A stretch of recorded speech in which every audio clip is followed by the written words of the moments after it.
Meluruskan salah kaprah di sekitar Bung Karno. Apabila kita mengikuti berita-berita terkait Soekarno, kerap kali kita mendengar dan menemukan hal-hal yang salah diartikan atau tidak tepat diungkapkan dalam pengertian yang sebenarnya. Sebut saja mulai dari istilah, nama tempat, ajaran, keturunan, cerita atau sejarah, harta kekayaan, dan lainnya yang berada di sekitaran Presiden Soekarno. Saya menyebutkannya banyak yang salah kaprah. Sebagai anak sulung Bung Karno, penulis mencoba menguraikan yang sebenarnya agar salah kaprahan ini tak terus-menerus menjadi keterlanjuran. Dari masa aksi hingga istana batu tulis. Contoh pertama, hampir semua pembawa acara dan media massa salah menjelaskan pengertian masa aksi. Dalam sebuah berita demonstrasi, disebutkan massa aksi mencoba menjebol pagar gedung DPR.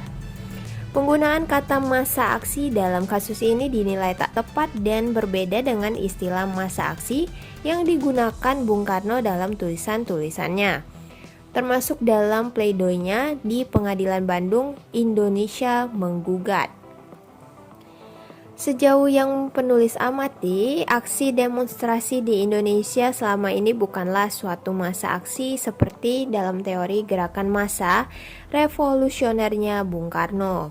Namun hanya massa aksi massal atau aksinya massa, atau action the mass atau mass action. Dalam aksi ini pesertanya bisa berjumlah puluhan, ratusan, ribuan, atau bahkan puluhan ribu. Istilah massa aksi yang digunakan untuk sekedar menjebol gedung DPR Senayan sebenarnya keadaan di mana sejumlah orang yang bertindak secara bersamaan atau serempak dengan cara sama tetapi secara individual tanpa koordinasi. Nah, massa aksi dalam teori gerakan massa revolusioner Bung Karno merupakan perjuangan untuk mengubah keadaan secara revolusioner, militan, dan terorganisasi. Bukan sekadar spontanitas. Istilah massa aksi didapat Bung Karno dari pengalaman membaca banyak buku tentang gerakan sosial demokrat di Eropa. Dalam pidatonya kemudian Bung Karno banyak menyatakan soal massa aksi, mulai dari pleidoinya di Pengadilan Bandung Indonesia Menggugat hingga tulisannya di bawah bendera revolusi dan Bung Karno penyambung lidah rakyat. Terkait istilah istana batu tulis yang beberapa waktu lalu diberitakan juga terjadi kesalahpahaman. Disebutkan pertemuan empat mata antara Presiden Joko Widodo dan Ketua Umum PDIP Megawati Soekarno Putri dilakukan di Istana Batu Tulis. Penyebutan istana untuk rumah batu tulis milik keluarga Soekarno jelas keliru. Rumah di Jalan Batu Tulis, Bogor itu bukanlah istana, apalagi jika disebutkan itu bagian dari istana kepresidenan. Seperti Istana Bogor, Istana Cipanas, Istana Negara, Istana Merdeka, Istana Yogyakarta atau Gedung Agung, dan Istana Bali atau Tampak Siring.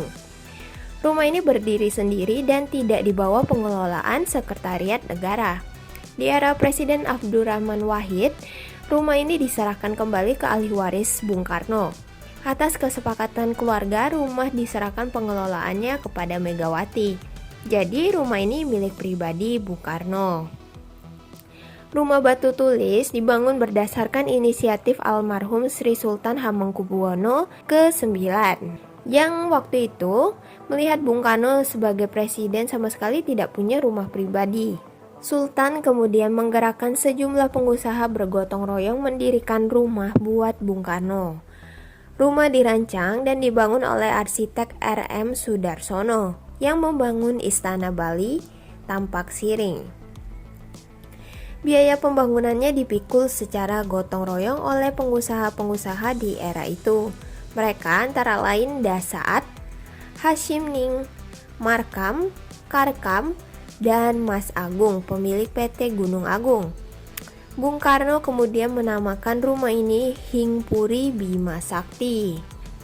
Salah kaprahnya berikutnya adalah saat menyebutkan nama istana di Jakarta, antara Istana Merdeka dan Istana Negara. Penyebutannya sering keliru. Pembawa acara di televisi kerap kali tidak tepat menyatakan bahwa peringatan detik-detik proklamasi 17 Agustus dilaksanakan di halaman Istana Negara.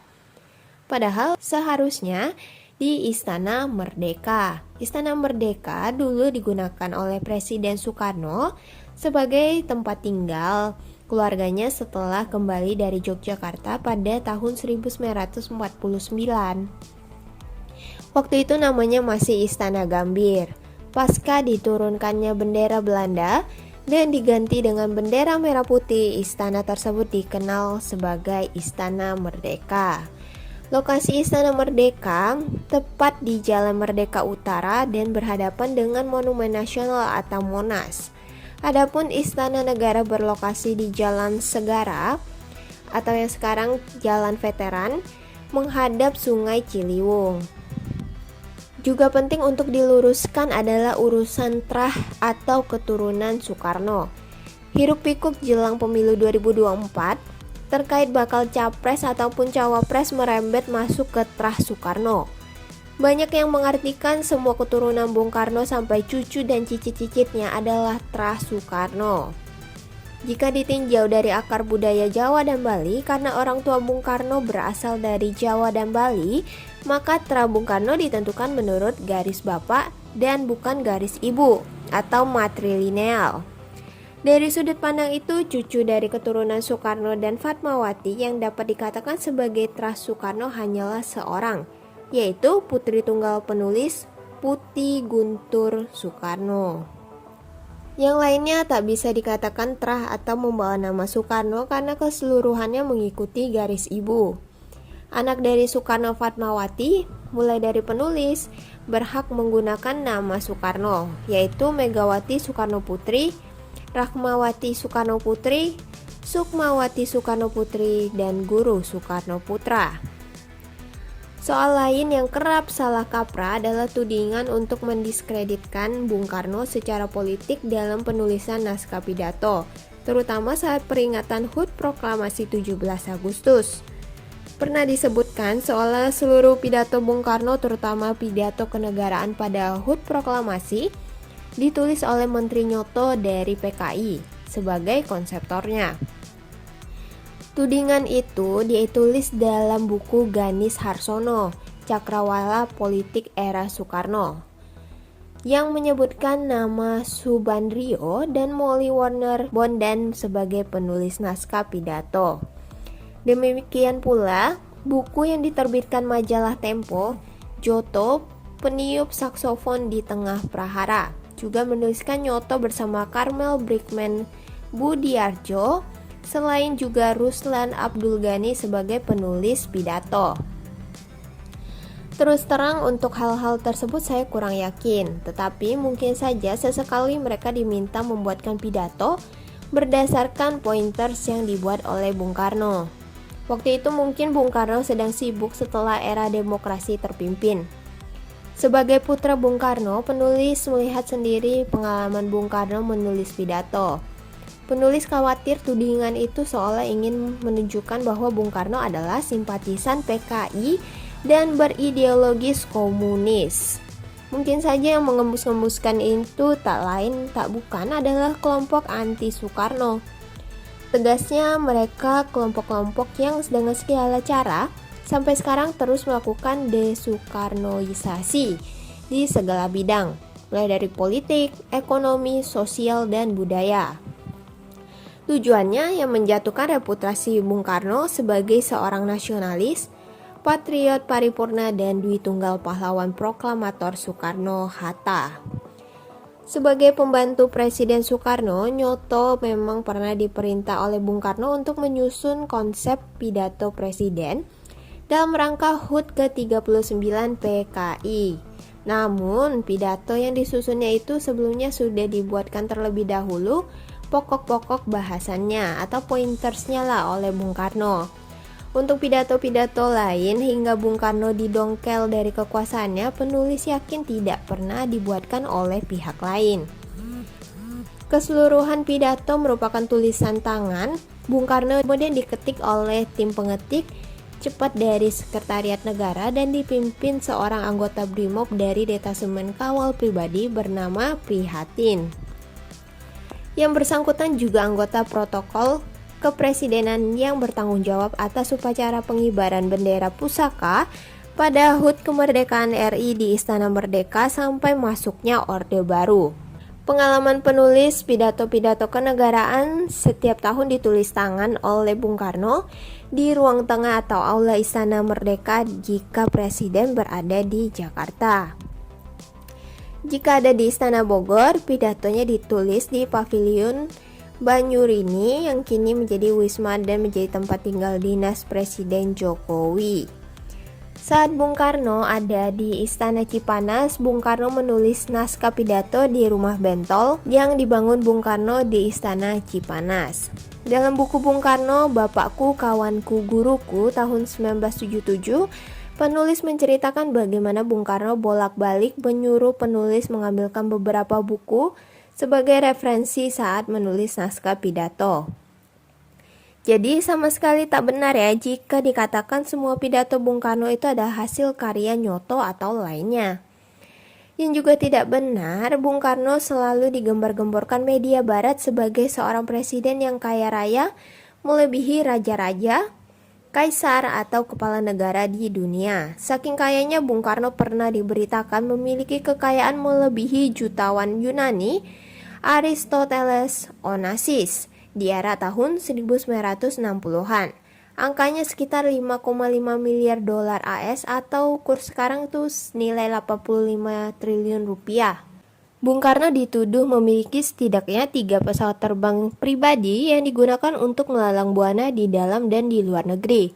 Padahal pesawat itu yaitu helikopter Sikorsky SH-3 Marine One merupakan hadiah dari Presiden AS John F. Kennedy yang diberikan kepada Angkatan Udara RI atau AURI.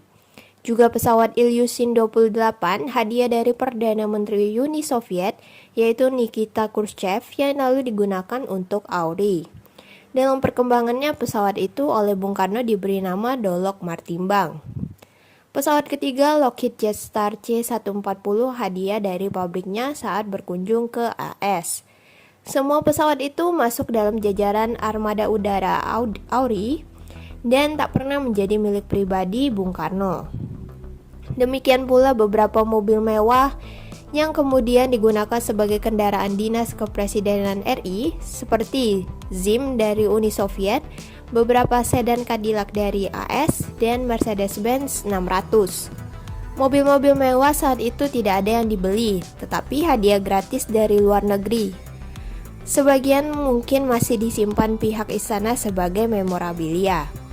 Jadi salah besar ya jika ada yang mengira kekayaan pribadi Bung Karno sungguh luar biasa. Asal tahu saja, saat Bung Karno didongkel, kehidupan keluarga Bung Karno sangatlah sulit. Apalagi Bung Karno sama sekali tak meninggalkan harta, kecuali bendera merah putih yang pernah dijahit Fatmawati dan kitab suci Al-Quran saat dipaksa keluar dari Istana Merdeka. Dengan segala daya upaya dan bantuan teman-teman, seperti Ali Sadikin waktu itu, keluarga Bung Karno mampu bertahan hidup dan menopang keluarganya dengan ekonomi yang diusahakannya sendiri.